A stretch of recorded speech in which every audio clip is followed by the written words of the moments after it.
नमस्कार.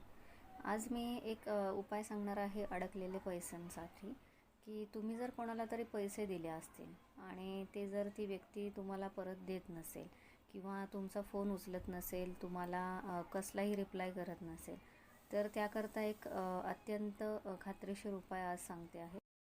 त्यासाठी तुम्हाला एक स्टीलची प्लेट घ्यायची आहे. त्यामध्ये अख्ख्या तांदळाने एक स्वस्तिक बनवायचं आहे.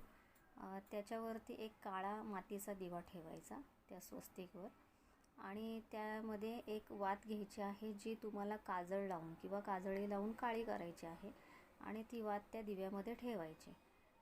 दिव्यामध्ये मोहरीचं तेल घालायचं शक्यतो किंवा कडू कोणतंही तेल, जे कडू असतं ते कोणतंही तेल चालेल. एक काळा पेपर घ्यायचा आहे ज्याच्यावर काळ्या पेनने तुम्हाला त्या व्यक्तीचं नाव लिहायचं आहे, ज्या व्यक्तीकडून तुम्हाला पैसे येणं आहे, आणि त्यासोबत अमाऊंटही लिहायची आहे, जितके अमाऊंट तुम्हाला त्या व्यक्तीकडून येणं आहे. त्या पेपरचे 4 फोल्ड करायचे आणि ते त्या दिव्यामध्ये ठेवायचे. जाळायचे नाही आहेत आपल्याला. आपल्याला फक्त त्या दिव्यामध्ये तो कागद ठेवायचा आहे फोल्ड करून.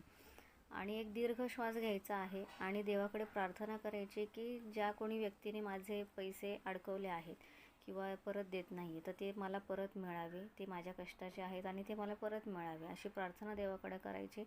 एक दीर्घ श्वास घ्यायचा आणि तो दिवा पेटवायचा.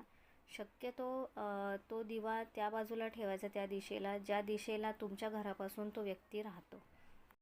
हा उपाय तुम्हाला 5 अमावस्या करायचा आहे आणि उद्याची जी अमावस्या आहे तेव्हापासून स्टार्ट केला तरी चालेल. आणि जर 5 अमावस्या पूर्ण होण्या अगोदरच तुमचे जर अडकलेले पैसे परत मिळाले तर हा उपाय पुढे कंटिन्यू करायचा नाही, तिथेच स्टॉप करायचा. धन्यवाद.